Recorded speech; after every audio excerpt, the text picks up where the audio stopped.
వ్యక్తిగతంగా విమర్శలు చేస్తూ అధికారంలోకి వచ్చింది కాంగ్రెస్ పార్టీ రేవంత్ రెడ్డి. మేము రెచ్చగొట్టకపోయినా ప్రజలే రెచ్చిపోయి ఉన్నారు, మేము ఏం విప్పకపోయినా కూడా ప్రజలే ఆయనను బట్టలిప్పి కొడతామని బయటికి వస్తే అంటూ కేసీఆర్ అస్తలేడు. ఇవే నామజపాలు తప్ప పాలన మీద దృష్టి పెడతలేదు. పాలన మీద దృష్టి పెట్టనీయకుండా చేసేదే బీఆర్ఎస్ కదా. అంటే ఒకరు పెట్టనీయకుండా చేస్తే పెట్టకుండా ఉండేటోళ్ళు కాంగ్రెస్ వాళ్ళ. ఆయన రేవంత్ రెడ్డి అనేటాయనే లాగుళ్ళల్లో తొండలు దొర్రగొడతా, పేగులు తీసి మెడలేసుకుంటా, ఉరికిచ్చి దంచుతా, బట్టలు ఇప్పుతా, డ్రాయర్లు ఇప్పుతా అని అన్న మాటలను మరి మేను రాజే అడ్డమైన బూతులతోటి బూత్ రాజుగా తయారైండు. కవితకి అసలు బయటకు వచ్చే హక్కే లేదు. అధికార పార్టీలో ఉన్న ఎమ్మెల్యేలను కొనడానికి బ్యాగులల్లో మూటలు పట్టుకపోయేమన్నా కెమెరా దిక్కు దొరికిందా ఆమెమన్నా? ఆ స్కామును ఇప్పటి వరకు కూడా బీఆర్ఎస్ బీజేపీ ఒకటే. ఇప్పుడు బీజేపీ కాంగ్రెస్ ఇక్కడ తెలంగాణలో అక్రమ సంబంధం నడుస్తుంది. బీజేపీకి తీన్మార్ మల్లనే కాబోయే సీఎం అని చెప్పి ఛాలెంజ్ చేసి విసురుతా ఉన్నాడు. ఒక బ్రోకర్నే నేను సీఎం చేసిన, ఒక బ్రోకర్ ఛానల్ పెట్టుకొని నేను కూడా బ్రోకర్ గా రేపు సీఎం అవుతా అని అనుకుంటాడు. అంటే కేసీఆర్ గారి మీద ఈగ వాళ్తే కూడా దాన్ని చంపాలని అనుకుంటా నేను. పిచ్చి లేచినట్టు పిచ్చి కుక్క లెక్క పిచ్చి కుక్క గరిచినట్టుగా మాట్లాడితే ఊరుకునే ప్రసక్తి లేదు. ఈ బెట్టింగ్ యాప్స్ మీద బీఆర్ఎస్ ఎలాంటి పోరాటం చేయాలి? బ్యాన్ చేసిన వాళ్ళం మేము. అధికారంలోకి వచ్చిన తర్వాత యాడ్స్ ఇచ్చుకుంటూ యథేచ్ఛగా బెట్టింగ్ యాప్స్ మీద. వెల్కమ్ టు హిట్ టీవీ, నేను మీ నిర్మల. అసలు తెలంగాణ రాష్ట్రంలో ఏం జరుగుతుంది రాజకీయాల్లో అని ప్రజలందరూ కూడా గందరగోళానికి గురవుతున్నారు. అందులో ఇప్పుడు అసెంబ్లీ సమావేశాలు. ఈ అసెంబ్లీ సమావేశాలలో ఏం జరుగుతుంది, ఏ పార్టీ వాళ్ళు ఏం మాట్లాడుతున్నారు, ఎవరిని ఎవరు దెప్పి పొడుచుకుంటున్నారు, ఎవరి మీద ఎవరు దుమ్మెత్తి పోసుకుంటున్నారు, అసలు ఏం జరుగుతుందో అర్థం కాని అయోమయ స్థితిలో ప్రజలు ఉండిపోయారు. ప్రజలను పట్టించుకోవడం మానేశారు. వాళ్ళ రాజకీయాల రసవత్తరాలు కొనసాగిస్తూ ఉన్నారని ప్రజలు కూడా విమర్శించే రోజులు వచ్చేసాయా అనేలాగా ఉంది. ఇప్పుడైతే తెలంగాణ రాష్ట్రంలో అసలు ఏం జరుగుతుంది ఏంటి అడిగి తెలుసుకునే ప్రయత్నం చేద్దాం. ఈరోజు మన హిట్ టీవీ స్టూడియోలో మన ముందున్నారు బీఆర్ఎస్ రాష్ట్ర నాయకురాలు. ఆమె గొంతెత్తిందంటే అవతల వాళ్ళకి దడే అనుకోవాలి నిజంగా. ఎందుకంటే బీఆర్ఎస్ తరఫున గర్జించడానికి ఎప్పుడు ముందుంటారు పావని గౌడ్. తనే ఇప్పుడు హిట్ టీవీ స్టూడియోలో ఉన్నారు, అడిగి తెలుసుకుందాం. నమస్తే అండి. నమస్తే. ఎలా ఉన్నారు? ఉన్నాము ఇట్లాగా, రేవంత్ దయ వల్ల ఇట్లున్నాము. ఎలా ఇట్లున్నాము అట్లున్నాం కాదు, ఎట్లున్నారని నేను కూడా అడిగేది లేదు. ఎందుకంటే అసలు ఏం చేస్తురో ఏందో అర్థమైతలేదు. నేనైతే ఓపెన్గా అడుగుతున్నా, మరి బీఆర్ఎస్ వాళ్ళు ఏం చేస్తుర్రు, ఎవరిని రెచ్చగొడుతుర్రు, ఎటువైపు వెళ్తున్నారు? కనీసము కాంగ్రెస్ వాళ్ళని, ఇప్పుడు కాంగ్రెస్ అధికారంలోకి వచ్చింది తెలంగాణలో, మరి కాంగ్రెస్ వాళ్ళని 4 రోజులు కూడా ప్రశాంతంగా పాలన చెయ్యనియొద్దు అనే ఉద్దేశాలు ఉన్నాయా అని కొంతమంది అంటున్నారు. బీఆర్ఎస్ పార్టీకి గాని బీఆర్ఎస్ నాయకులకు గాని ఎవరిని రెచ్చగొట్టాల్సిన అవసరం లేదు. ఎవరి మీద వ్యక్తిగతంగా విమర్శలు చేసిన పార్టీ కాదు బీఆర్ఎస్ పార్టీ అనేది. వ్యక్తిగతంగా విమర్శలు చేస్తూ అధికారంలోకి వచ్చింది కాంగ్రెస్ పార్టీ రేవంత్ రెడ్డి. వ్యక్తిగతంగా విమర్శలే కాదు, రాష్ట్ర ఇమేజ్ మీదనే డ్యామేజ్ చేసుకుంటా విమర్శలు చేసింది రేవంత్ రెడ్డి. అధికారంలోకి వచ్చిన తర్వాత అదే ఇమేజ్ ని డ్యామేజ్ చేయడానికి చిలక పలుకులు వలుకుతాండు. అధికారంలోకి రాకముందు కూడా దొంగ మాటలు మాట్లాడి అధికారంలోకి వచ్చిండు. ఇప్పుడు అధికారంలోకి వచ్చిండు, అధికారం ప్రజలు ఇచ్చిండ్రు. నీకు నమ్మి ఓటేసిన ప్రజలను నట్టేట ముంచి పరిపాలనను గాలి కొదిలేసి పాలన మీద నీ మార్కును చూపించకుండా వైఫల్యాన్ని చూపిస్తూ అడుగడుగునా నీ అరాచకపు పాలన మార్కును చూపించుకుంటున్నాడు రేవంత్ రెడ్డి. మేము రెచ్చగొట్టకపోయినా ప్రజలే రెచ్చిపోయి ఉన్నారు, మేము ఏం విప్పకపోయినా కూడా ప్రజలే ఆయనను బట్టలిప్పి కొడతామని బయటికి వస్తే అంటున్నారు. మేము రెచ్చగొడతలేము అని అంటున్నారు, మీరు అంటారు, అంటే బీఆర్ఎస్ వాళ్ళు అంటున్నారు. కానీ ఇప్పుడు ఉచిత బస్సు పెట్టిండు రేవంత్ రెడ్డి, అందులో మహిళలు అయితే ప్రయాణిస్తూనే ఉన్నారు. వాళ్ళకు కూడా బడ్జెట్లో ఎంత ఆదా అయింది అనేది కూడా చెప్పాడు. ఇంకొకటి రైతు రుణమాఫీ చేస్తూనే వస్తున్నాము అని చెప్పేసి వాళ్ళు చెప్తున్నారు, కాంగ్రెస్ వాళ్ళు ముఖ్యమంత్రితో సహా. ఇవ్వట్లేదని బీఆర్ఎస్ అంటుంది. ఇవన్నీ కూడా అంటే రైతులను రెచ్చగొట్టే ప్రయత్నం కాదంటారా? ఇప్పుడు రైతులను రెచ్చగొట్టి మేము ఏదో రాజకీయ లబ్ధి పొందాలని మేము ఎప్పుడు చూడలేదండి. కాంగ్రెస్ పార్టీ 6 గ్యారంటీలను 420 హామీలను ఎలక్షన్ల ముందు తెలంగాణ రాష్ట్ర ప్రజలకు ఇచ్చింది. ఆ 6 గ్యారంటీలల్లా మహాలక్ష్మి పథకం కింద ఫ్రీ బస్సు మినహా ఏ పథకాన్ని కూడా ప్రజలకు ఇంతవరకు అమలు చేసి చూపించిన దాఖలాలు లేవు. ఫ్రీ బస్సు వస్తలేదు, 500 గ్యాస్ వస్తలేదు, 2500 పెన్షన్ వస్తలేదు, 4000 పెన్షన్ పెంచిస్తా అని చెప్పిండు చూడు, అది కూడా ఇంతవరకు పెంచి ఇవ్వలేదు. రైతు కూలీలకు 12,000 ఇస్తా అని చెప్పిండు, అవి కూడా ఇంతవరకు ఇయ్యలేదు. బోనస్ కూడా అరా కొరా వేసి బోనస్ ని కూడా బోగస్ చేసిండు. ఇంకొకటి ఫ్రీ బస్సు పెట్టినా అంటున్నాడు. ఫ్రీ బస్సు పెట్టి మా మహిళల ఆత్మగౌరవాన్ని దెబ్బతీసిండు. ఎందుకు చెప్తున్నా అంటే, ఫ్రీ బస్సు పెట్టడం వల్ల, బస్సుల శాతాన్ని పెంచకపోవడం వల్ల, ట్రిప్పులు పెంచకపోవడం వల్ల, బస్సులు లేక ప్రజలు సీట్లు లేక అవస్థలు పడి ఒక్కొక్కరు మహిళలు ఏ విధంగా కొట్టుకున్నారో తన్నుకున్నారో మనం అందరం. మహిళా దినోత్సవం రోజు కూడా 169 బస్సులను ప్రారంభించారు కదా పొన్నం ప్రభాకర్ అయితే. అదే 169 బస్సులను మహిళా దినోత్సవం రోజు ప్రారంభించిండ్రు. ఆర్టీసీని ప్రైవేటు పరం కూడా చేస్తామని చెప్తున్నారు. ఇంకొకటి ఆర్టీసీ బస్సులలో ప్రైవేటు బస్సులు ఎవరైతే ఉన్నాయో మహిళలకు మహిళా సంఘాలకు ఇస్తామని కూడా చెప్పిండ్రు. అవన్నీ చెప్పే వరకే, అవన్నీ చేసింది లేదు, చూసేది లేదు, వచ్చేది లేదు, పోయేది లేదు. ఇవన్నీ కాదు, మా మహిళలకు ఇస్తా అన్న స్కూటీలు ఇయ్యండ్రి, మా మహిళలకు ఇస్తా అన్న, మా యువతులకు ఇస్తా అన్న కళ్యాణ లక్ష్మిల తులం బంగారం ఇయ్యండ్రి, అత్తలకు పెన్షన్ వచ్చినా కూడా కోడన్లకు నెల నెల గవర్నమెంట్ ఉద్యోగులకు పడ్డట్టుగా 2500 రూపాయలు ఇస్తా అని చెప్పారు, అవి ఇయ్యండ్రి అని అడుగుతాను. ఈ రోజు ఏదైతే బట్టి విక్రమార్క గారు బడ్జెట్ ప్రవేశపెట్టిండ్రో 2వ పేజీలా ఒక 4వ పాయింట్ ఒకటి చెప్పిండు. నిజం కూడా ప్రతిరోజు ప్రచారంలో ఉండాలి, లేదంటే అబద్ధం నిజంగా మారి రాష్ట్రాన్నే కాదు, దేశాన్నే కాదు, ప్రపంచాన్ని కూడా నాశనం చేస్తది అనేసి. నిజం అనేది ప్రచారంలోకి లేకనే మా కేసీఆర్ గారు ఓడిపోయినరు. తెలంగాణ రాష్ట్రం సాధించింది నిజం. తెచ్చిన తెలంగాణ రాష్ట్రాన్ని దేశానికే దిక్సూచిగా నడిపింది నిజం. దేశమే గర్వించదగ్గ రాష్ట్రం తెలంగాణ అనే ప్రశంసలు తీసుకొచ్చింది కూడా నిజం. మేము చేసింది చెప్పుకోలేకనే ఓడిపోయినాం. చేసింది చెప్పుకోలేక ఓడిపోయినామని మీరు అంటున్నారు, కానీ నిజంగా ప్రజలకు తెలుసు కదా ఎవరు న్యాయం చేశారు, ఎవరు అన్యాయం చేశారని. మరి ప్రజలే ఓడించారు కేసీఆర్ గారిని. అంతేకాకుండా మరి ఇప్పటి వరకు మొన్నటి వరకు కూడా రేవంత్ రెడ్డి గారు కూడా అన్నారు, ఫస్ట్ అసెంబ్లీ సభలకి రాకముందు కూడా అసెంబ్లీలోకి రావడానికి మొహం లేదు, ఫామ్ హౌస్కే పరిమితం అయ్యాడు, రేవంత్ రెడ్డికి అంటే సీఎంగా నాకు భయపడుతున్నారేమో అని చెప్పేసి వచ్చే అర్హత కూడా లేదు అని రేవంత్ రెడ్డి గారు అన్నారు. మరి నిజంగా నీతిగా నిజాయితీగా ఎలాంటి స్కాములు చేయకుండా, ఎలాంటి అక్రమాలకు పాల్పడకుండా చేసినుంటే ఈరోజు కేసీఆర్ గారిని మళ్ళీ గెలిపించుకునే వాళ్ళు కదా ప్రజలు. ఇంకొకటి కూడా 7 లక్షల కోట్ల అప్పును కూడా మిగిలబెట్టారు అని చెప్పేసి రేవంత్ రెడ్డి గారు చెప్పడం కూడా జరిగింది. తప్పు నిర్మల గారు, 7 లక్షల కోట్లు కాదు, చేసింది అప్పు 4 లక్షల కోట్లు. సృష్టించిన ఆస్తులు 50 లక్షల కోట్ల పైచిలుకు ఆస్తులను సృష్టించి పెట్టిండ్రు కేసీఆర్ గారు. 7 లక్షల కోట్లు ఆయన చెప్పిన మనిషే మెల్లమెల్లగా పొరలు తొలగిపోయి ఈ రోజు బడ్జెట్ బుక్ లా ఏమైంది చెప్పిండు, 4 లక్షల కోట్లు మాత్రమే కేసీఆర్ గారు అప్పులు చేసిండ్రు అనేసి చెప్పిండ్రు. ఇంకొకటి, ఇన్ని రోజులు 1,50,000 కోట్ల రూపాయల వడ్డీలు కట్టినా నేను అని చెప్పిండు. ఆయన కట్టిన వడ్డీలు 30,000 కోట్లకు తగ్గే ఉన్నాయి గాని మించి లేవు.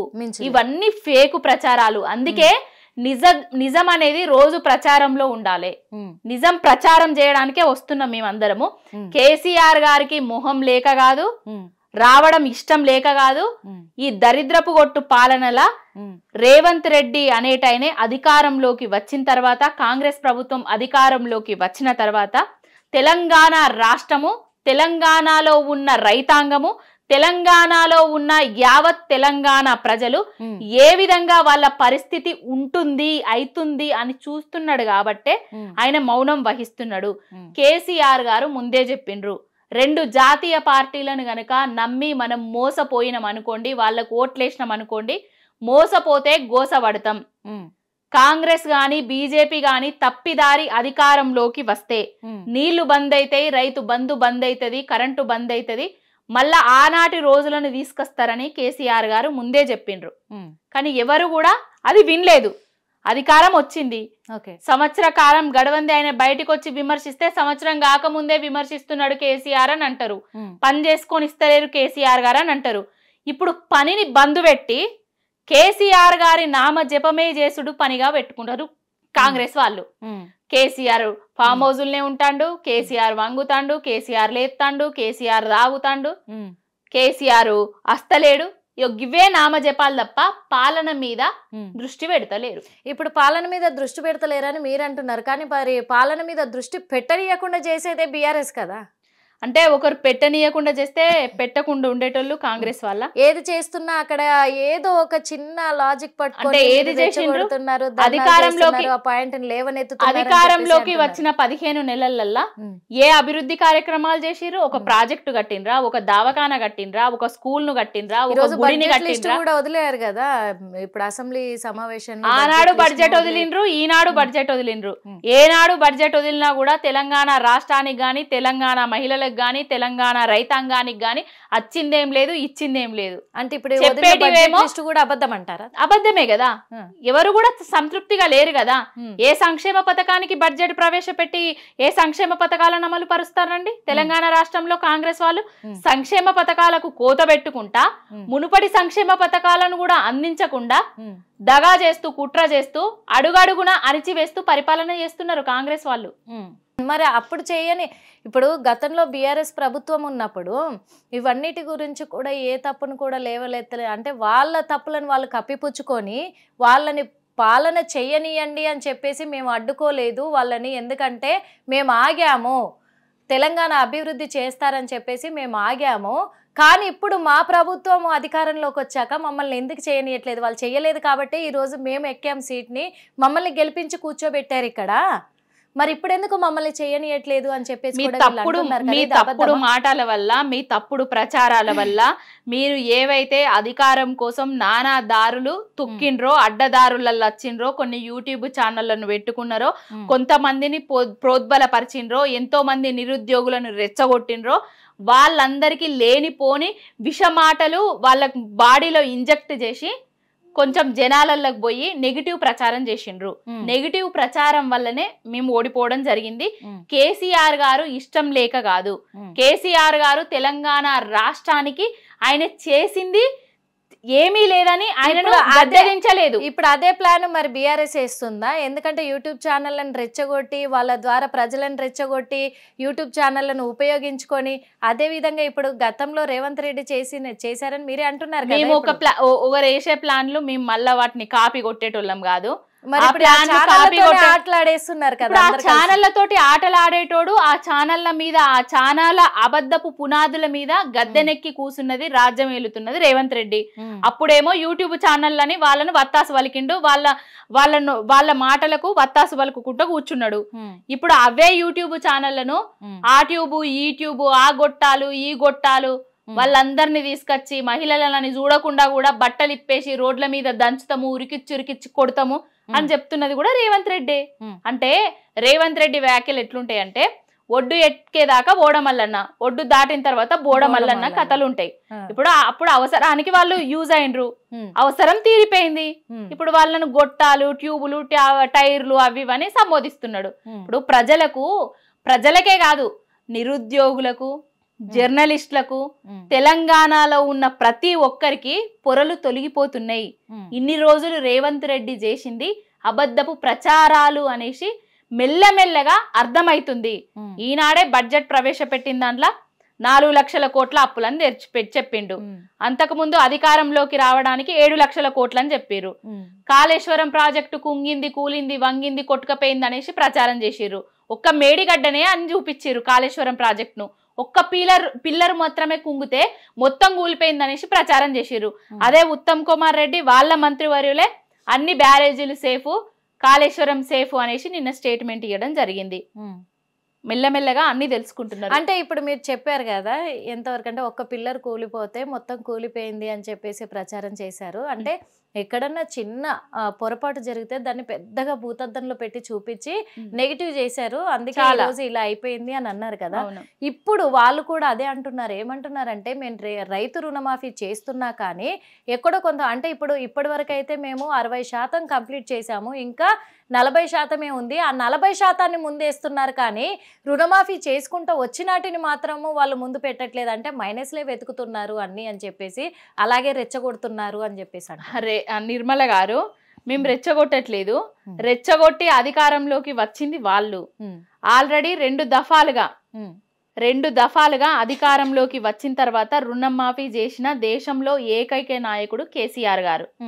ఏదో నేను అధికారంలోకి వచ్చిన తర్వాత 100% రుణం మాఫీ చేస్తా, యాదగిరి లచ్చన్న సాక్షిగా, జోగులాంబ గద్వాలు అమ్మవారి సాక్షిగా అక్కడిక్కడ పోయి ఒట్లు పెట్టిండు రేవంత్ రెడ్డి. ఆగస్టు 15 లోపు గనక నేను 100% రుణం మాఫీ చేయకపోతే రాజీనామా చేస్తా నా ముఖ్యమంత్రి పదవికి అన్నది రేవంత్ రెడ్డి. మళ్ళా ఇప్పుడేం మాట్లాడుతున్నాడు, 60% అయిపోయింది, 40% చేయాలి అనేసి ఆయననే మాట్లాడుతున్నాడు. ఏది నిజము ఏది అబద్ధము? ప్రమాణాల విషయానికి వస్తే రాజకీయంలో ప్రతి నాయకుడు చేసేదే కాదు, ప్రతి నాయకుడు చేయడు. రేవంత్ రెడ్డి చేసిన ప్రమాణాలు అయితే ఏ నాయకుడు చేయడు. ప్రమాణాలు చేయడము, పదవిలోకి వచ్చినాక వీటిని మర్చిపోవడం అది కావను. అంటే రేవంత్ రెడ్డికి అది వెన్నెతో పెట్టిన విద్య. ప్రమాణాలు కొడంగల్ సాక్షిగా చేసిండు, నేను ఓడిపోతే రాజకీయ సన్యాసం తీసుకుంటా అని చెప్పిండు. ఓడిపోయినాక కూడా మళ్ళా రాజకీయ సన్యాసాన్ని తీసుకోలేదు. మళ్ళీ ఇప్పుడు ముఖ్యమంత్రి అయిండు. ముఖ్యమంత్రి అయిన తర్వాత కూడా ఆగస్టు 15 లోపు నేను రుణం మాఫీ చేయకపోతే రాజీనామా చేస్తా అన్నాడు. ఆ ప్రమాణం ఈమానం కూడా తప్పేసి ఇప్పుడు మళ్ళీ గద్దెనెక్కి కూర్చొని రాజ్యం వెళ్తున్నాడు. ఓకే, ఇంకొక విషయం ఏంటంటే ఇందాక మీరు యూట్యూబ్ గురించి మాట్లాడారు, యూట్యూబ్ ఛానళ్ళ గురించి మాట్లాడారు. అంటే వాళ్ళను ఆడపిల్లలని కూడా చూడకుండా రోడ్డు మీదకి ఏడ్ చేసి వాళ్ళ బట్టలు ఉడదీస్తాను అని మాట్లాడుతున్నారని. ఆ ఒక్క విషయంలో అయితే ప్రతి మీడియా అయినా కానీ స్పందిస్తుంది, ఖచ్చితంగా స్పందించదని కాదు. కాకపోతే ఒక మీడియా కావచ్చు, న్యూస్ ఛానల్లో వర్క్ చేసే ప్రతి ఒక్కరు కావచ్చు, అందులో జర్నలిస్టులు ముఖ్యంగా వాళ్ళ ఎథిక్స్ ఏంటి? ఎవరైనా బూతులు మాట్లాడితే అవి మ్యూట్లో పెట్టుకోవడం, ఏ న్యూస్ మనం స్ప్రెడ్ చేయాలి, ఏ న్యూస్ స్ప్రెడ్ చేయకూడదు అనేది. ఇప్పుడు ఓకే, ఎందుకంటే మాట్లాడిన రైతును కూడా తప్పుపట్టలేము, ఎందుకంటే వాళ్ళ కడుపులో ఉన్న ఆవేదన. ఊర్లో ఉన్న రైతు పంట పండిస్తాడు కాబట్టి వాళ్ళు ఏం మాట్లాడతారు, వాళ్ళ లాంగ్వేజ్ లోనే వాళ్ళు మాట్లాడతారు కదా. అది గమనించాల్సిన అవసరం ఎవరికి ఉంది? జర్నలిస్టులకు ఉంది. ఆ మాటల్ని ఎలా ప్లే చేయాలి, ఎలా బయటికి బయటికి ఎలా చెప్పాలి, దాన్ని ఎలా మనం అప్లోడ్ చేసుకోవాలి అనేది ఉంటుంది. అయితే ఇక్కడ ప్రచారం ఇప్పుడు ఏం జరుగుతుంది, కామెంట్లు ఏమొస్తున్నాయి, ప్రతిపక్షాలు ఏం మాట్లాడుతున్నారంటే వాళ్ళతోటి అలా మ్యూట్లో పెట్టకుండా ప్లే చేయించిందే బీఆర్ఎస్, కావలసిగా రెచ్చగొట్టే ప్రయత్నం చేశారు, అందుకే వాళ్ళు అలా ప్లే చేశారు. మరి దీన్ని ఇలాగే వదిలేస్తే ప్రతి ఛానల్ని కూడా ఇలాగే ఉపయోగించుకుంటారు అని చెప్పేసి మాట్లాడుతున్నారు. మరి ఇప్పుడు జర్నలిస్టులకు కొన్ని వాల్యూస్, ఎథిక్స్ అవి ఉంటాయి అనేసి మీరు చెప్పిండ్రు కదా. రేవంత్ రెడ్డి అనేటైనే వాల్యూస్ మర్చిపోయి అధికారంలోకి రాకముందు కేసీఆర్ గారిని, కేసీఆర్ గారి ఫ్యామిలీని, వాళ్ళ కొడుకును ఏ విధంగా సంబోధించిండో మనందరికి తెలుసు. ఏ నాయకుడు కూడా ఇంతవరకు బీఆర్ఎస్ పార్టీ నుంచి వెళ్ళి ఏ నాయకుడి కూడా, మా అధినాయకుడి నుంచి మొదలు పెడితే ఈవెన్ నా వరకు కూడా వాళ్ళ ఫ్యామిలీని గాని, వాళ్ళ కూతుర్ని గాని, వాళ్ళ భార్యని గాని ఒక్క మాట కూడా మేము అన్నది లేదు. ఏదైతే ఆయన గుంపు మేస్త్రి నేను అని చెప్పిండో అదే గుంపు మేస్త్రి అని మేము మాటలు మాట్లాడినం తప్ప ఇంకొకటి మాట్లాడింది లేదు. ఇప్పుడు ఆయన రేవంత్ రెడ్డి అనేటైనే లాగుళ్ళల్లో తొండలు జొర్రగొడతా, పేగులు తీసి మెడలేసుకుంటా, ఉరికిచ్చి దంచుతా, బట్టలు ఇప్పుతా, డ్రాయర్లు ఇప్పుతా, లంగి లాగులు మొత్తం ఇప్పుతా అని అన్న మాటలను మరి మెయిన్ ఛానల్, యూట్యూబ్ ఛానల్ కాదు, శాటిలైట్ ఛానల్లే బయట పెట్టినాయి. మరి అదెంతవరకు ఆయన అనొచ్చు, మేము అనరాదా? రైతుల కడుపు మండి నువ్వేవైతే రైతుల ఓట్లతోటి నువ్వు గెలిచినవో, వాళ్లకు అడ్డగోలు హామీలు ఇచ్చినవో, ఆ హామీలను నెరవేర్చకపోగా వాళ్ళు పండించే రైతుకు నీళ్లను కూడా చక్కగిస్తలేవు కదా. వాళ్ళ కడుపు మండి తిట్టిండ్రు, తిడితే దాన్ని మ్యూట్లో పెట్టలే, అది పెట్టలే, ఇది పెట్టలే అంటున్నావు. నువ్వు మాట్లాడిన మాటలకు మ్యూట్లు ఉన్నాయా? మరి నువ్వు ఎట్టి విధంగా మాట్లాడితే వీళ్ళు అదే విధంగా మాట్లాడతారు. రాజు ఎట్లా మాట్లాడితే ప్రజలు ఎట్లా మాట్లాడతారు? రాజే అడ్డమైన బూతులతోటి బూతు రాజుగా తయారైండు, ఇక ప్రజలు బూతు రాజులు గారా? అవి కూడా నువ్వు అంటున్నావు, నువ్వు ఏదిస్తే నీకు అది తిరిగి వస్తుంది. ఓకే, ప్రజలకు నేర్పించాల్సిన ముఖ్యమంత్రి ఆయనే అలా మాట్లాడుతున్నప్పుడు ఈ రోజు ఆయన వల్ల నష్టపోయిన రైతులు మాట్లాడడంలో తప్పేముంది? తప్పే లేదు కదా. రైతులే కాదు, యావత్ తెలంగాణ సమాజం కూడా మాట్లాడితే కూడా తప్పు లేదు. ఎందుకు చెప్తున్నా అంటే, ఎన్నడన్నా 10 ఏళ్ల కేసీఆర్ గారి పాలనలా షెర్లెండిపోయి చూసినామా? రిజర్వాయర్ల నీళ్లు లేక చూసినామా? పంటలు ఎండిపోయిన కాలాన్ని చూసినామా? మనము తెలంగాణ రాష్ట్రం సాధించిన తర్వాత ఎరువులకు చెప్పులల్లో లైన్లు పెట్టుకున్న కాలాన్ని చూసినామా? బ్యాంకులకు పోయి లోన్లు మాఫీ కాలేదని పురుగుల మందు తాగిన కాలాన్ని చూసినామా? ఆత్మహత్యలు చేసుకున్న కాలాన్ని చూసినామా? నేతన్నలు చచ్చిపోవట్టే, రైతన్నలు చచ్చిపోవట్టే, గీతన్నలు చచ్చిపోవట్టే, మహిళా సోదరులు చచ్చిపోవట్టే, సోదరి మనులు చచ్చిపోవట్టే, ప్రతి ఒక్కరికి కరువు కాలాన్ని తీసుకొచ్చినావు కదా. ఇప్పుడు కవితక్క విషయానికి వస్తే, మరి కవితక్కను కూడా చాలా విధాలుగా అంటున్నారు ప్రతిపక్షాలే, అందులో కాంగ్రెస్ మహిళా నాయకులే అంటున్నారు. కవితకి అసలు బయటకు వచ్చే హక్కే లేదు, ఏ మొహం పెట్టుకొని బయటకు వచ్చే హక్కు లేదు, మహిళల ఆత్మ గౌరవాన్ని దెబ్బతీసింది. తను ఇప్పుడు బీసీల పట్ల ఎందుకు నినాదాన్ని ఎత్తుకుంది, బీసీ నినాదాన్ని ఎత్తుకొని బీసీలకు అండగా నిలబడతానని ఎందుకు పోరాడుతుంది, హక్కు ఎవరిచ్చారు అని అంటున్నారు. ఒక రాజకీయ నాయకులకు గాని నాయకురాళ్ళకు గాని నువ్వు గిదే నినాదాన్ని ఎత్తుకోవాలి, గిదిని మీదనే నడవాలి అనేది ఉండదు. ఏ నినాదాన్నైనా వెతుకోవచ్చు, ఏ నినాదం ఎత్తుకున్నా కూడా వాళ్ళు ముందుకు తీసుకపోతే కాలేదు అంటున్నారు. అధికారంలో ఉన్నప్పుడు మహిళల గురించి గాని బీసీల గురించి గాని ఆమె కొట్లాడినరు. ఇప్పుడు అధికారం పోయిన తర్వాత కూడా ఆమె మహిళల గురించి గాని బీసీల గురించి గాని కొట్లాడుతున్నారు. కొట్లాడితే స్వాగతించాల్సింది పోయి ఆమె మీద వ్యక్తిగత విమర్శలు చేస్తున్నారు. ఆమె ఏమన్నా బ్యాగు సంచులతోటి దొరికిన దొంగన, లేకపోతే కెమెరా అడ్డంగా ప్రతిపక్ష అంటే ఏదన్నా అధికార పార్టీలో ఉన్న ఎమ్మెల్యేలను కొనడానికి బ్యాగులల్లో మూటలు పట్టుకపోయి ఏమన్నా కెమెరా దిక్కు దొరికిందా? ఆమెమన్నా? ఆమెం దొంగ కాదు, ఆమెం దొంగతనం చేయలేదు, ఆమె ఏమన్నా హత్య కూడా చేయలేదు. ఆమె మీద లేనిపోని నిందారోపణలు చేస్తున్నారు. అదేదో లిక్కర్ స్కామ్ అని అన్నారు కదా, ఆ స్కామును ఇప్పటి వరకు కూడా అది స్కామే అని నిర్ధారించింది, నిజాలు చూపించింది, ఆధారాలతో సహా లేనే లేదు. ఆ మాగంటి గోపీనాథ్ ఎవరైతే ఉన్నారో ఆయననే బీజేపీ పార్టీలకు వేయండు. బీజేపీ పార్టీ కండువ కప్పుకోగానే వాషింగ్ పౌడర్ నిర్మా అయింది. అదంతా బీజేపీ ఆడిన నాటకము, లిక్కర్ స్కామే లేదు. ఏవైతే ప్రాంతీయ పార్టీలను దెబ్బతీయాలని చూసిండ్రో అక్కడ ఆమ్ ఆద్మీ పార్టీని, ఇక్కడ తెలంగాణలో బీఆర్ఎస్ టీఆర్ఎస్ పార్టీని ఎన్నటికున్నా కేసీఆర్ గారితో వాళ్లకు తిప్పలు తప్పవు అంటే దెబ్బతీసింది అని మీరంటున్నారు. కానీ బీఆర్ఎస్ బీజేపీ ఒకటే ఇప్పుడు, ఎందుకంటే రెండు కుమ్మక్కై ఉన్నాయి కాబట్టి ఎమ్మెల్సీ ఎన్నికలలో పోటీ చేయకుండా ఆగిపోయినారని చెప్పేసి అంటున్నారు. ఇగో ఎమ్మెల్సీ ఎన్నికలలో రెండు పార్టీలు పోటీ చేసినాయి. పోటీ చేసి కూడా మాకు మేము గెలవము అనే ఉద్దేశంతో కాంగ్రెస్ వాళ్ళే బీజేపీ వాళ్లకు ఓట్లు వేయమని కూడా చెప్పిండ్రు. అది మనందరికీ తెలుసు. బీజేపీ కాంగ్రెస్ ఇక్కడ తెలంగాణలో అక్రమ సంబంధం నడుస్తుంది. బీజేపీకి ఒక ఖర్చీఫేసి, ఒక సీట్ల ఖర్చీఫేసి కూసున్నది రేవంత్ రెడ్డి. బీజేపీకి బి టీమ్ గా వ్యవహరిస్తున్నది రేవంత్ రెడ్డి. తెలంగాణలో బీజేపీ కాంగ్రెస్ రెండు అక్రమ సంబంధం పోటీ చేయలేకపోయింది. బీఆర్ఎస్ మాకంటే మేము ఎప్పుడు పోటీ చేయలేదు, అక్కడ పోటీ చేయాలని అనుకోలేదు. మా అధినాయకుడు ఏవైతే చెప్పిండ్రో దాని అనుగుణంగానే మేము పోటీ చేయలేకపోయారు. ఓకే, ఇక్కడ ఇంకొక విషయం ఏంటంటే కూడా ఇప్పుడు కవితకు ఒక మాట అన్నారు. ఏమన్నారంటే రేవంత్ రెడ్డి కేసీఆర్ గారికి భయపడుతున్నారు అని చెప్పేసి అన్నారు. అంటే వాళ్ళు ఏమంటున్నారంటే, ఇప్పుడు అధికారంలో ఉన్న కాంగ్రెస్ పార్టీ నాయకులు ఏమంటున్నారంటే, భయపడింది రేవంత్ రెడ్డి కాదు, కేసీఆర్ భయపడుతున్నాడు, హరీష్ రావు భయపడుతున్నాడు, కేటీఆర్ భయపడుతున్నాడు, కవితక్క భయపడుతుంది. ఎందుకు భయపడుతున్నారు అనేది కూడా చెప్పారు. కేసీఆర్ ఏమో ప్రజలను మోసం చేశాడు కాబట్టి అందులో ఒకటి పాస్పోర్ట్ బ్రోకరు అని కూడా వాళ్ళు అంటున్నారు. అందుకు ఆయన భయపడుతున్నాడు. భూ కబ్జాలతోటేమో హరీష్ రావు భయపడుతున్నాడు. ఈ కార్ రేస్లోనేమో కేటీఆర్ భయపడుతున్నాడు. లిక్కర్ స్కామ్లో ఎక్కడ ఇవన్నీ బయట పెడతారో నేరాలని చెప్పేసి కవిత భయపడుతుంది. అలాంటిది ఇలాంటి మేకపోతు గాంభీర్యంతో ఎలా మాట్లాడుతుంది కవితక్క అని క్వశ్చన్ చేస్తారు. మేకపోతు గాంభీర్యాన్ని ప్రదర్శిస్తున్నది రేవంత్ రెడ్డి. ఓటుకు నోటు కేసులా ఎప్పుడు జైల్లో కూర్చుంటాడో, ఎప్పుడు ఊచలు లెక్క పెడతాడో తెలియక బీజేపీ తోటి అక్రమ సంబంధాన్ని నడిపిస్తున్నది రేవంత్ రెడ్డి. కేసీఆర్ గారు ఒక కారణ జన్ముడు, మహోన్నత వ్యక్తి, ఆయన శిఖరం లాంటోడు. ఏ తప్పు చేయడని తెలంగాణ రాష్ట్ర ప్రజలకు తెలుసు, యావత్తు దేశానికి తెలుసు. దేశానికే దిక్సూచిగా నిలిపిండు కేసీఆర్ గారు తెలంగాణ రాష్ట్రాన్ని. ఈ కార్ రేసు తుస్సు అనేసి అందరికీ తెలుసు. దాంట్లో జరిగిన స్కాములు లేవు, స్కీములు లేవు, ఏది లేదనేసి ఈ కారు వల్ల రాష్ట్రానికి ఆదాయం పెరిగింది, పెట్టుబడులు వచ్చినాయి అని నిజం. కేటీఆర్ గారిని నేరుగా దెబ్బతీసే సత్తువ లేక, తెలివి లేక ఆయన మీద ఈ కార్ రేస్ అని పెడుతున్నారు. ఇంకొకటి హరీష్ అన్న అనేటైనే ఆయన గరీబుల్ల లీడరు.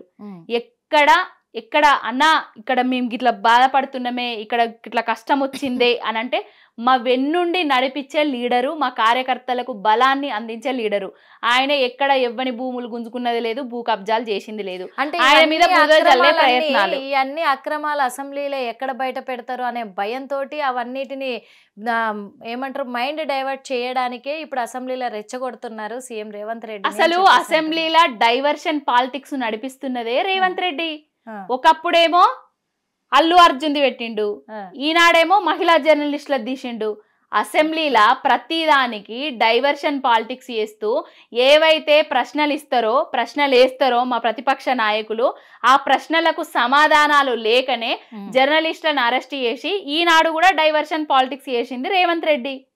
ప్రతి దానికి ఏ ప్రశ్నకు సమాధానాలు వాళ్ళ దగ్గర లేవు. ముందేమన్నారు, కాళేశ్వరం ప్రాజెక్ట్ లో 1,00,000 కోట్ల అవినీతి జరిగింది అని చెప్పారు. ఇక్కడ నన్ను నిరూపించిండ్రా?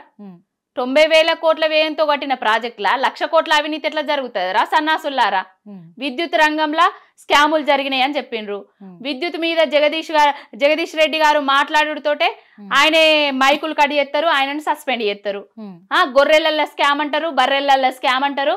తలసాని గారు లేచి మాట్లాడితే ఆయనకు మాటలకు సమాధానాలే లేక నోరెళ్ళ పెడతారు. ఆర్థికంగా ఇట్లా చేసిండ్రు, అట్లా చేసిండ్రు, వైద్య రంగంలో ఇదైంది అదైంది అని చెప్పుడుతోటే హరీష్ అన్న లేచుడితోటే సమాధానాలు చెప్తే గమ్మున కూర్చుంటారు. ఎవరి దగ్గర సమాధానాలు లేవు. రేషన్ కార్డులు ఇయ్యలేదు వీళ్ళు ప్రభుత్వం కేసీఆర్ గారి పాలనలా అని వీళ్ళు మాట్లాడితే, కాంగ్రెస్ వాళ్ళు మాట్లాడితే లేచి గంగుల కమలాకర్ గారు వాళ్ళకి కౌంటర్ ఇస్తే మేము గిన్నిచ్చినామని చెప్తే వాళ్ళ దగ్గర సమాధానాలు ఉండే. దేనికి సమాధానాలు ఉన్నాయి? పొంతల లేని సమాధానాలు చెప్పుకుంటా, ప్రశ్నోత్తరాలకు కూడా సమయాన్ని ఇవ్వకుండా ప్రతిపక్ష నాయకుల మైకులు కడిచేస్తూ పాలన నడిపిస్తున్నాడు అసెంబ్లీ సాక్షిగా రేవంత్ రెడ్డి అనేటైనే. ఇప్పుడు అన్నీ జరుగుతున్నా కానీ ఇటు రైతుల విషయంలో కావచ్చు, అటు మహిళల విషయంలో కావచ్చు, ఇప్పుడు పెన్షన్ల విషయం కావచ్చు, ఇంద్రమ్మ ఇండ్ల విషయంలో కావచ్చు, అన్నిట్లల్లా బీఆర్ఎస్ మరి రెచ్చగొడుతుంది అనుకోవచ్చా, లేకపోతే వీళ్ళ కోసం పోరాడుతుంది అనుకోవచ్చా? రెచ్చగొట్టట్లేదు. బీఆర్ఎస్ పార్టీ అండా దండగా నిలబడుతుంది. ప్రతి ఒక్క రైతులకు కానీ కడుపు మండుతుంది. రైతులకు పంటలు ఎండిపోతుంటే కడుపు మండుతుంది. ఆ నేతన్నలకు కానీ, రైతన్నలకు కానీ, మహిళా మనులకు కానీ పెన్షన్లు ఇస్తా అన్నవి కూడా, అంటే ఇదివరకు ఇచ్చిన పెన్షన్లనే సరిగ్గా ఇస్తలేరు. ఆ పెన్షన్లు పెంచిస్తా అన్న వాటికి అత్తాపత్త లేదు. ప్రతి ఒక్కరికి సంక్షేమ పథకాలతో సంబరపెట్టింది కేసీఆర్ గారు. అయితే సంక్షేమ పథకాలతో కోత పెట్టుకుంటా కోతలే ఎగవేతలే ఆయన పరమావధిగా పాలిస్తున్నాడు రేవంత్ రెడ్డి అనేటోడు. రెచ్చగొట్టుడు, ఎవ్వరు రెచ్చగొట్టినా రెచ్చిపోరు. ప్రజలేం పిచ్చోళ్ళు కాదు, రెచ్చగొట్టాల్సిన అవసరం లేదు. వాళ్ళ కడుపు ఏనాడైతే మండుతుందో వాళ్ళు అప్పుడు రెచ్చిపోతారు, బయటికి వస్తారు, ఉరికి చురికిచ్చి దంచుతారు. ఓకే, ఇప్పుడు ఇన్నిట్లల్లా పోరాడుతున్న బీఆర్ఎస్ ప్రతి దాంట్లో ఎవరికి ఏ సమస్య వచ్చినా ముందుండి అక్కడ నిలబడుతున్నారు, ప్రభుత్వాన్ని ప్రశ్నిస్తున్నారు. కానీ బెట్టింగ్ యాప్ అని ఒకటి వచ్చింది. ఈ బెట్టింగ్ యాప్ అనేది చాలా హాట్ టాపిక్గా మారి అందరినీ గందరగోళ పరిస్థితికి ఇదవుతుంది. ఎందుకంటే చాలామంది ఆత్మహత్యలు కూడా చేసుకున్నారు మన తెలంగాణ రాష్ట్రంలో, ఆ బెట్టింగ్ యాప్స్కి అలవాటు పడిపోయి వ్యసనంగా మార్చుకొని. కానీ ఇలాంటి ఒక యాప్ బయటకు వచ్చిన తర్వాత ఇది మోసము, ఇంత పెద్ద స్కామ్ జరుగుతుందన్నాక ఎందుకు బీఆర్ఎస్ ఏం స్పందించడం లేదు? స్పందిస్తాం, దాని మీద కూడా తొందరలో స్పందిస్తారు మా నాయకులు. స్పందిస్తారు. ఎందుకంటే ఇప్పటికే 11 మంది మీద కేసు పెట్టడం జరిగింది, వాళ్ళకు నోటీసులు ఇవ్వడం జరిగింది. ఇంకా చాలా మందిని బయటికి లాగే కొన్ని వ్యసనాలకు ప్రజలు కూడా బానిసలు కావద్దు. ఈ బెట్టింగ్ యాప్స్ వల్ల వచ్చే లాభాల కంటే జరిగే నష్టాలే ఎక్కువ. కొంతమంది భార్య పిల్లలను కూడా వాళ్ళ ఆర్థికంగా స్తోమత ఏ విధంగా దిగజారిపోతుందో మనకు అందరికీ తెలుసు. ఇలాంటి వ్యసనాలకు దూరంగానే ఉండాలి, ఇలాంటి వ్యసనాలకు అలవాటు పడద్దని ఈ యూట్యూబ్ ఛానల్ సాక్షిగా ప్రజలను కోరుకుంటున్నాను. అయితే దీంట్లో ఒక విషయం అడుగుతాను నేను. 2017లోనే అంటే అప్పుడు ప్రభుత్వం కేసీఆర్ ప్రభుత్వం, ఆ ప్రభుత్వం ఉన్నప్పుడే బ్యాన్ చేసింది ఈ బెట్టింగ్ యాప్స్, ఆన్లైన్ యాప్స్ అన్ని కూడా, ఆన్లైన్లో బెట్టింగ్ యాప్లని బ్యాన్ చేసిన తర్వాతే యాడ్స్ ఎక్కువ అయిపోయినాయి, ప్రమోట్ చేసే యాడ్స్ ఎక్కువ అయిపోయినాయి. ఆ తర్వాత బెట్టింగ్ యాప్స్కి అలవాటు పడే వాళ్ళు ఎక్కువైపోయినారు. ఆ తర్వాత ఆ గత ప్రభుత్వం ఉన్న పాలనలో ఇవన్నీ జరుగుతున్నప్పుడు ఎందుకు బ్యాన్ చేసిన తర్వాత ఇవన్నీ యాడ్స్ ఇస్తా ఉంటే ఎందుకు చర్యలు చేపట్టలేకపోయింది అని ఇప్పుడు ప్రతిపక్షాలు కూడా క్వశ్చన్ చేస్తున్నారు. ఇప్పుడు బయట మేము స్పందిస్తున్నాం కాబట్టే ఇవి బయటపడ్డాయి, ఇవి అరికట్టాలి అనుకుంటున్నాము, వాళ్ళే ఎక్కువ అడిక్ట్ చేశారు అంటున్నారు. ఎడిక్ట్ చేస్తే ఎడిక్ట్ అవుతారా ఒకరిని నీకు ఇది మందు తాగు అని ప్రోద్బలం చేస్తే నువ్వు మందు తాగుతావా అంటే ఇప్పుడు అదంతా ఉండదు. ఇంకొకటి ఏంటంటే మద్యం అనేసి ఆనాటి గత ప్రభుత్వం అన్నారు, మద్యం ఏరులై పారుతుంది అని చెప్పిర్రు. ఈ రేవంత్ రెడ్డి వచ్చిన తర్వాత దుకాణాలు అది ఇది బంద్ చేస్తా అని చెప్పిండు. ఇప్పటి వరకు కూడా మద్యం రేట్లు పెంచుకుంటా ఆబ్కారీ ఆఫీసర్లకు ఒకటి ఏంటి మీకు ఇంత ఉండాలి, ఇంత పర్సెంటేజ్ రావాలి, ఇంత అమ్మాలని చెప్తున్నది కూడా రేవంత్ రెడ్డి వాళ్ళే. కేసీఆర్ గారు ఏవైతే యాప్లను బ్యాన్ చేసిండ్రో వీటి మీద అడ్వర్టైజ్మెంట్లు అవి జరిగినాయి కావచ్చు. ఇంకొకటి సిగరెట్, ఒక సినిమాలో సిగరెట్ తాగుతారు, స్మోకింగ్ చేస్తూ ఉంటారు, కింద ఏమొస్తుంది స్మోకింగ్ చేయరాదు, ఆరోగ్యానికి హానికరము అని అంటారు. అది యాడ్స్ జరుగుతాయి. మరి మనం దానికి ఇప్పుడు జరుగుతున్న సమాజంలో ఇదంతా కొంచెం అది. ఇప్పుడు ఈ బెట్టింగ్ కేసులని మరి ఎలా తీసుకోబోతుంది బీఆర్ఎస్ అంటే బీఆర్ఎస్ అధికారులు కావచ్చు, నాయకులు కావచ్చు, వీళ్ళు ఏ విధంగా స్పందించబోతున్నారు? ప్రతి ఒక్కటి ప్రజా సమస్యల మీద పోరాటం చేస్తున్నాం. తెలంగాణ రాష్ట్రంలో ఏ సమస్య వచ్చినా బీఆర్ఎస్ పార్టీ, బీఆర్ఎస్ నాయకులు ముందుంటున్నారు, ప్రజల తరపున పోరాటం చేస్తున్నారు. ఈ బెట్టింగ్ యాప్ల మీద కూడా ఏదైనా ఉంటే చర్యలు తీసుకుంటాము, వాళ్ళ తరపున కూడా పోరాటం చేస్తాం. ఇప్పుడున్న యువతకు చాలా ఇంపార్టెంట్ అయిన విషయము, ఈ విషయాన్ని ఎందుకు అసెంబ్లీలో ఎవరు యువతలను రెచ్చగొట్టిందే రేవంత్ రెడ్డి. యువతి యువకులను రెచ్చగొట్టి, నిరుద్యోగులను రెచ్చగొట్టి అధికారంలోకి వచ్చిందే రేవంత్ రెడ్డి. ఇలాంటి దుశ్చర్యలు చేపిస్తున్నదే రేవంత్ రెడ్డి కావచ్చు. మన ఉస్మానియా యూనివర్సిటీ బంద్ ప్రకటించింది, నిరసనలు కూడా తెలిపారు. అక్కడ వాళ్ళను కూడా రెచ్చగొట్టింది బీఆర్ఎస్ ప్రభుత్వమే అని కూడా అంటున్నారు. ఇప్పుడు ఉస్మానియా యూనివర్సిటీ అనేది పోరాటాలకు పుట్టినిల్లు, పోరాటాల గడ్డ. అక్కడ ఎవరైనా విద్యార్థులు వాళ్ళ కడుపు మండి అక్కడ జరుగుతున్న అన్యాయాలను పోరాటం చేస్తే, అన్యాయాల మీద పోరాటం చేస్తే రెచ్చగొడుతున్నారు. ఇప్పుడు హైదరాబాదితులు రోడ్డు మీదకి వస్తే రెచ్చగొడుతున్నారు బీఆర్ఎస్ పార్టీ, రైతుల కడుపు మండి రోడ్డు మీదకి వస్తే రెచ్చగొడుతున్నారు బీఆర్ఎస్ పార్టీ, రైతులకు నీళ్లు రాకపోతే బయటకు వస్తే రెచ్చగొడుతున్నారు బీఆర్ఎస్ పార్టీ, మహిళలకు పెన్షన్లు వస్తలేవని బయటకు వస్తే రెచ్చగొడుతున్నారు బీఆర్ఎస్ పార్టీ. రెచ్చగొడుతున్నారు అనే బదులు ఇవన్నీ జరగకుండా చూస్తే, ఇవన్నీ ఇచ్చేస్తే ఎందుకు వస్తుంది ఈ మాట అంటే కూడా, మరి మీతో పాటు ఇంకో పార్టీ కూడా ఉంది బీజేపీ ఏది మాట్లాడట్లేదు, ప్రభుత్వాన్ని పని చేసుకుంటూ వెళ్ళనివ్వండి అని చెప్పేసి డిస్టర్బ్ చేయట్లేదు. బీజేపీ ఎందుకు మాట్లాడట్లేదండి? రేవంత్ రెడ్డి సీటుకి ఎసరొచ్చినప్పుడు వాళ్ళ బీజేపీ మాట్లాడుతుంది. రేవంత్ రెడ్డిని ఒకవేళ అధిష్టానం తీసేస్తాము అన్నప్పుడు వాళ్ళ వచ్చి బీజేపీ మాట్లాడుతుంది. రేవంత్ రెడ్డిని కాపాడడానికే ఉన్నది బీజేపీ. రేవంత్ రెడ్డి పాలన తెలంగాణలో ఇదే విధంగా ఉంటే రేపు ఏ రాష్ట్రానికైనా తెలంగాణ రాష్ట్రంలో కాంగ్రెస్ పాలనను ఎగ్జాంపుల్ గా చూపించి ఆ రాష్ట్రాలలో లబ్ధి పొందాలంటే ఇక్కడ కాంగ్రెస్ రేవంత్ రెడ్డి పాలన ఉండాలి.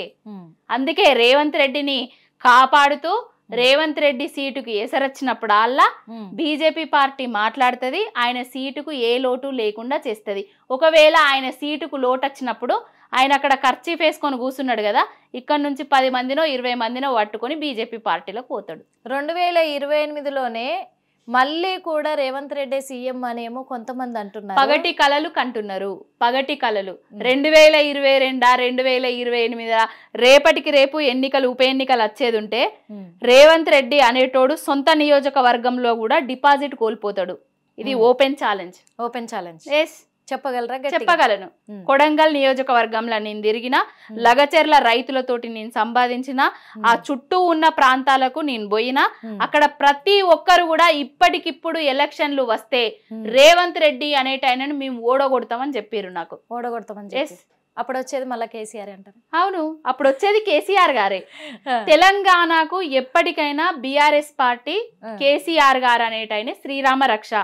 ఒక అంటే మంచి మంచి మంచి గురించి తెలుసుకోవాలంటే చెడు కూడా ఉండాలి. ఇప్పుడు చెడు రాజ్యం వెళ్తుంది కాబట్టి మంచి అనేది తెలుస్తుంది. ఇదివరకు 10 ఏళ్లల్లా నీళ్ళకు గోసలేదురా బాయ్, ఇదివరకు 10 ఏళ్లల్లా గుండెల మీద చేసుకొని పండుకున్నాం రైతులం అని అనుకున్నారు. అంటే ఇప్పటికి కూడా రేవంత్ రెడ్డి గారు ఒక మాట అంటున్నారు, బీఆర్ఎస్ అనే పార్టీని భూస్థాపితం చేసి ఆనవాళ్ళు లేకుండా చేస్తారు విసురుతున్నాడు. ఆయన ఇప్పటికి కూడా ఇంకా మళ్ళీ బీఆర్ఎస్ వస్తుందని అంటే ఆయన ఆనవాళ్ళ నుంచెల్లే పాలన చేసుకుంటా ఆయన ఆనవాళ్ళు లేకుండా చేస్తామనడం దుర్మార్గపు మాటలు అవన్నీ. బీఆర్ఎస్ పార్టీని ఎవడన్నా భూస్థాపితం చేస్తాడా? కేసీఆర్ గారు ఆయనే శిఖరం లాంటోడు. ఆయనతో పెట్టుకున్నోళ్ళు, ఆయనను తిట్టినోళ్ళు ఏ విధంగా చరిత్రహీనులుగా మారిపోయినరో, రాజకీయంగా కనుమరుగైపోయినరో మనకు చరిత్ర చూస్తే తెలుస్తుంది. మరో పక్కనేమో మరి తీన్మార్ మల్లన్న 2028లో ఖచ్చితంగా బీసీ నాయకుడే సీఎం అవుతాడు అంటే ఇండైరెక్ట్ గా తీన్మార్ మల్లనే కాబోయే సీఎం అని చెప్పి ఛాలెంజ్ చేసి విసురుతా ఉన్నారు. ఛాలెంజ్ అంటే రేవంత్ రెడ్డి అనే లత్తకోరు, ఒక ఓటుకు నోటు దొంగ, ఒక రియల్టరు, ఒక బ్రోకరే సీఎం కాంగలేంది. నేను సీఎం అయితే కావద్దా? నేనే రేవంత్ రెడ్డిని సీఎం చేసిన, ఒక బ్రోకర్నే నేను సీఎం చేసిన, ఒక బ్రోకర్ ఛానల్ పెట్టుకొని నేను కూడా బ్రోకర్ గా రేపు సీఎం అయితా అని అనుకుంటాడు. అంటే సీఎం సీట్ అనేది ఎంత దిగజారిపోయిందో చూడండి. మరి ఇప్పుడు మొన్న చూసుకున్నట్లయితే కేటీఆర్ గారిని కూడా కలవడం జరిగింది. కేటీఆర్ గారినే కాదు ఎంఐఎం పార్టీని కూడా కలిసిరు, బీజేపీ పార్టీ వాళ్ళని కలిసిరు. తీన్మార్ మల్లయ్య అనేటోడు ఊసరవెల్లి, ఆ ఊసరవెల్లి ఎక్కడికి పోతే అలాంటి రంగులు మారుస్తాడు. బీఆర్ఎస్ లోకి రాబోతుండు అనేది బీఆర్ఎస్ పార్టీలకు రాడు. వచ్చే ఆయనకు ఆలోచన ఉన్నా కూడా మేము బీఆర్ఎస్ పార్టీలోకి రానియం.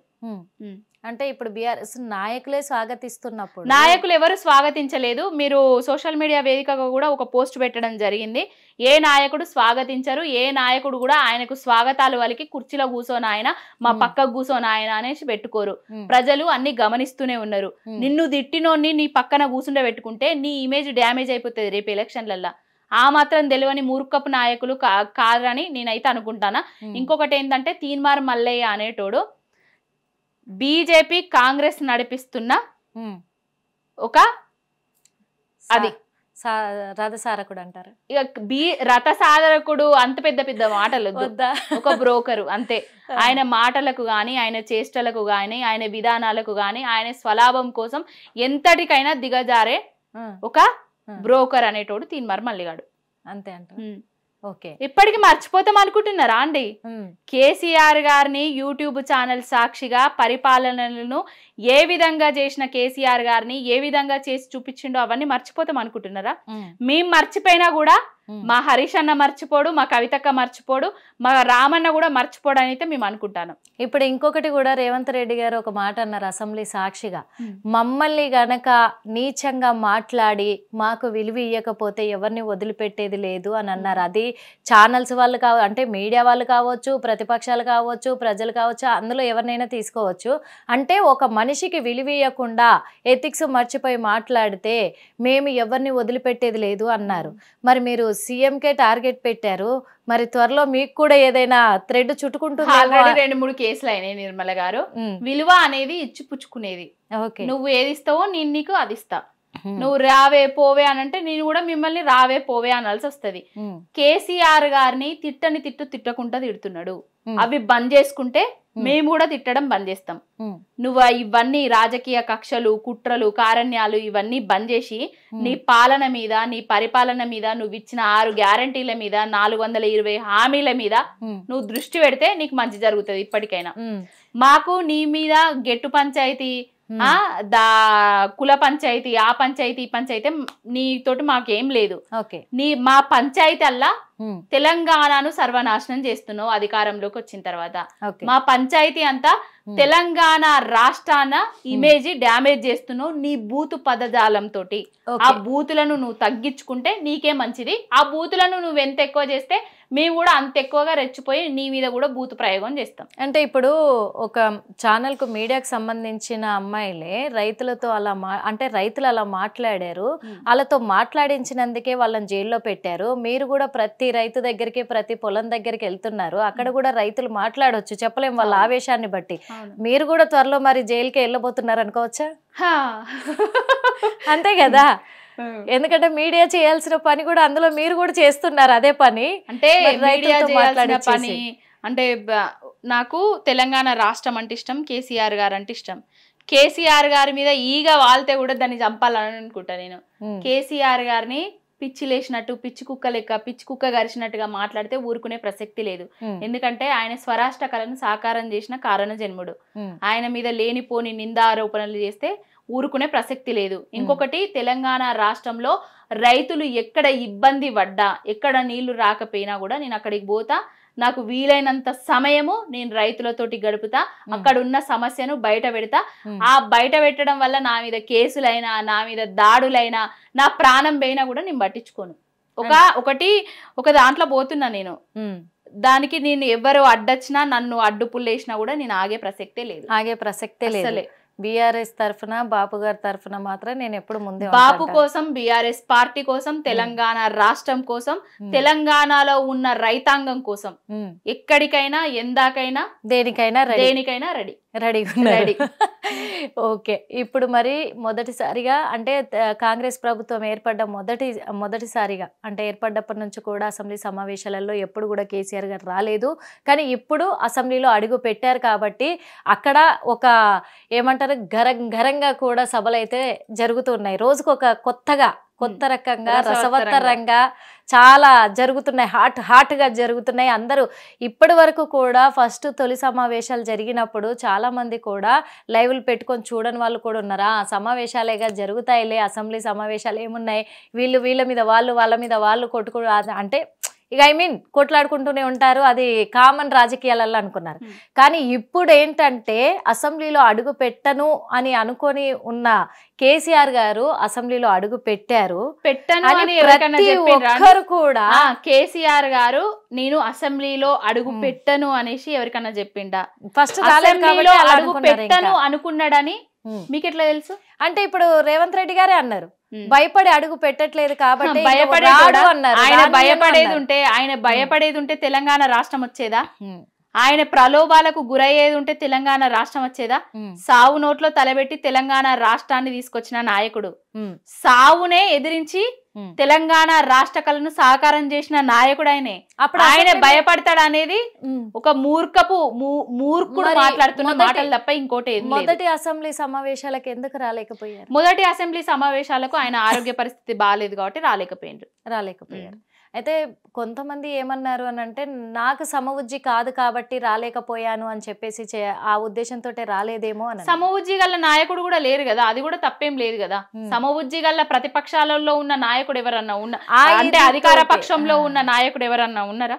అందుకే ఎవరు లేరు కదా. మనోభావాన్ని దెబ్బతీశారు ఆ రకంగా ఆలోచించి కూడా. అంటే ఒక సీఎం కి విలువ ఇవ్వలేదు కాబట్టి ఈ రోజు వచ్చే అర్హత లేదు, ఏ మొహం పెట్టుకొని వస్తాడు సీఎం ఎవరు చెప్పేసి అన్నారు. సీఎం ఎవరు? రాష్ట్ర సీఎం రేవంత్ రెడ్డి గారు. అదే గుంపు మేస్త్రి వర్యులు కదా. ఆయన సీఎం లాగా ప్రవర్తించిన రోజు, సీఎం లాగా పరిపాలన చేసిన రోజు, సీఎం లాగా రాష్ట్ర ఇమేజ్ ని పెంచిన రోజు సీఎం అని ఒప్పుకుంటారు. అప్పటి వరకు ఒప్పుకోరండి అస్సలు. ఇందాక అన్నట్టుగానే పిచ్చి కుక్కలాగా మాట్లాడుతున్నారు అన్నారు కదా, అంతే కదా మరి. అంటే సీఎం పిచ్చి కుక్క అంటారా? పిచ్చి కుక్క అని నేను అంటలేను, అలా మాట్లాడుతున్నారు. ఓకే, ఇప్పుడు మరి కేసీఆర్ గారు రావడంతో అందరు లైవ్లు పెట్టుకొని ప్రతి ఒక్కరు చూస్తున్నారు. ఆయన బయటికి రావడమే సంచలనం కదా. ఏం జరుగుతుందని ప్రతి ఒక్కరు ప్రతిరోజు ఫోన్లు చేతిలో పట్టుకొని ఆ లైవ్లు ఓపెన్ చేసుకొని చూస్తున్నారు. రేపు ఏం జరగబోతుంది, ఈ రోజు ఏం జరగబోతుందని. అసలు అసెంబ్లీలో ఏం జరగబోతుంది, మొత్తానికి ఏం జరగబోతుంది? రేవంత్ రెడ్డి బూతు పురాణం జరగబోతుంది. రేవంత్ రెడ్డి భయపెట్టడం జరగబోతుంది, అంతే, ఏం లేదనలా. మేకపోతు గాంభీర్యాన్ని ప్రదర్శిస్తున్న రేవంత్ రెడ్డి ప్రదర్శన జరుగుతుంది ఆ అసెంబ్లీలో. ఏం జరుగుతలేదు, తెలంగాణ రాష్ట్రానికి ఏం జరిగేది లేదు, తెలంగాణ రాష్ట్ర ప్రజలకు ఏం జరిగేది లేదు. తెలంగాణ రాష్ట్రం అభివృద్ధి చేసి చూపెట్టేది కూడా లేదు. ఈ బెట్టింగ్ యాప్స్ అనేది కూడా మరి ఎందుకంటే సజ్జనార్ గారు ముందుండి ఈ బెట్టింగ్ యాప్స్ని ట్విట్టర్ ద్వారా అందరినీ మేల్కొల్పేలాగా చేశారు. బెట్టింగ్ యాప్స్కి పులి స్టాప్ పెట్టాలని. మరి ఆ రోజున బ్యాన్ చేసింది కేసీఆర్ గారు కాబట్టి మరి ఈ రోజు ఇంతమంది బలైపోతున్నారు కాబట్టి ఈ బెట్టింగ్ యాప్స్ మీద బీఆర్ఎస్ ఎలాంటి పోరాటం చేయబోతుంది? ఆనాడే బ్యాన్ చేసిండ్రు కేసీఆర్ గారు. పోరాటం అంటే కొత్తగా పోరాటం చేయాల్సింది ఏమి లేదు. బ్యాన్ చేసిన వాళ్ళం మేము. అధికారంలోకి వచ్చిన తర్వాత యాడ్స్ ఇచ్చుకుంటూ యథేచ్ఛగా బెట్టింగ్ యాప్స్ మీద పరిపాలన చేస్తున్నది కాంగ్రెస్ వాళ్ళు. దీని మీద ఒక చట్టం తీసుకొచ్చి ఈ మొత్తం బ్యాన్ చేయాలని కోరుకుంటున్నారు. Okay, thank you so much. Thank you. ఇప్పటి వరకు చూశారు కదా, ఎందుకంటే మేము ప్రజలను రెచ్చగొట్టట్లేదు, ప్రజల సంక్షేమాలన్నీ కూడా నెరవేర్చాలని చెప్పి, ప్రజలకు న్యాయం జరగాలని చెప్పి, ప్రజలు ప్రశాంతంగా ఉండాలి అని చెప్పేసి మేము పోరాడుతున్నాం. కానీ మేము ప్రజల పక్షాన పోరాడుతూ ఉంటే ఇప్పుడు ప్రభుత్వం మాత్రం మా పైన నిందలేస్తుంది అని చెప్పేసి చెప్తున్నారు ఇక్కడ. అదే కాదు, అసెంబ్లీలో జరుగుతున్న ఈ అసెంబ్లీ సమావేశాలు చాలా రసవత్తరంగా కొనసాగుతున్నాయి. అదేవిధంగా బూతు పురాణాలు కూడా వినబడుతున్నాయి అని చెప్పేసి అప్పుడు ఆ అసెంబ్లీ సమావేశాల్లో ఒక చర్య లేవనెత్తితే ఇప్పుడు ఇంకో చర్య లేవనెత్తుతూ మొత్తం డైవర్షన్ పాలిటిక్స్ జరుగుతున్నాయి అక్కడ అని చెప్పేసి చెప్తున్నారు. కానీ ఈ అసెంబ్లీ సమావేశాలు ఎలా జరగబోతున్నాయి, మొత్తానికైతే మన తెలంగాణ రాష్ట్రంలో మరి రాజకీయాలు ఎటువైపు వెళ్ళబోతున్నాయి, ప్రజలు ఎవరిని గద్దె దించుతారు, ఎవరిని గద్దెనెక్కిస్తారు అనేది కూడా మనం వేచి చూడాల్సింది. మరో ఇంటర్వ్యూలో మళ్ళీ కలుద్దాం. అప్పటి వరకు చూస్తూనే ఉండండి హిట్ టీవీ యాప్. ఇందులో short news, live news, entertainment shows, movies, digital magazines తో పాటు మీ జిల్లా వార్తలను కూడా ఫ్రీగా చూడొచ్చు. అంతేకాదు, కేజీ నుంచి పీజీ వరకు విద్యార్థులకు స్కాలర్షిప్ కూడా అందిస్తున్నాం. ప్రతి వారం 10 మందికి లక్కీ డ్రా ద్వారా ఒక్కొక్కరికి 10,000 రూపాయలు అందిస్తున్నాం. ఇంకెందుకు ఆలస్యం, వెంటనే హిట్ టీవీ యాప్ ని డౌన్లోడ్ చేసుకుని ఫ్రీగా ఎంటర్టైన్మెంట్ పొందండి. Hit TV app. Hit TV app. Please download Hit TV app. Hit TV యాప్ని ఫ్రీగా డౌన్లోడ్ చేసుకొని ఎంజాయ్ చేయండి. మీకు నచ్చిన ఎంటర్టైన్మెంట్ కోసం హిట్ టీవీ యాప్ ని ఫ్రీగా డౌన్లోడ్ చేసుకొని ఎంజాయ్ చేయండి. హిట్ టీవీ యాప్ ని డౌన్లోడ్ చేసుకుని ఆస్వాదించండి, ఆశీర్వదించండి. ఇంతమంది సెలబ్రిటీలు హిట్ టీవీ యాప్ ని డౌన్లోడ్ చేసుకోండి అని చెప్తున్నారంటే ఎంత మంచి యాప్ ఆలోచించండి. అమెరికా అమెరికా అమెరికా అమెరికాలో చదవాలనుకునే వాళ్ళకి విశ్వసనీయమైన పేరు మన శౌర్య కన్సల్టెన్సీ. UK లో 1 year masters. UK లో 1 year masters. 2 years work permit up to 5 years visa. Contact Saurya Consultancy. Contact 89851 89851.